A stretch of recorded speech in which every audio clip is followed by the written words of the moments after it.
Nakapagtala na ng 22 suspected election-related violence incidents ang Philippine National Police may kinalaman sa gaganaping barangay at sangguniang kabataan elections o BSKE sa susunod na buwan. Ayon kay PNP Public Information Office Acting Chief Police Colonel Jean Fajardo, dalawa lamang sa mga naiulat na insidente ang na-validate na bilang election-related. Kabilang narito ang nangyaring shooting incident sa Libon Albay at ang nangyaring pagpapaputok ng baril sa Malabang, Lanao del Sur na naganap noong filing ng Certificates of Candidacy o COC.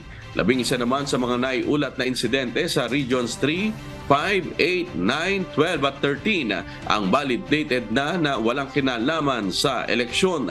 Samantalang siyam na mga insidente ay patuloy pa ring binabalidate.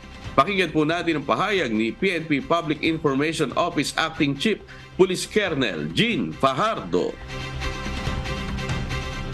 Yung sa Libon Albay po ma'am ay considered na po yun as a validated election-related incidents dahil nga po dalawa po doon sa tatlong parameters ay na-meet po nitong insidente na po ito dahil yung victim po dyan ay incumbent na barangay kapitan, nag-file po siya ng Certificate of Candidacy and then yung nga po bang insidente na yun ay may have created a political tension that may somehow affect or influence po itong parating po nating electoral proceedings.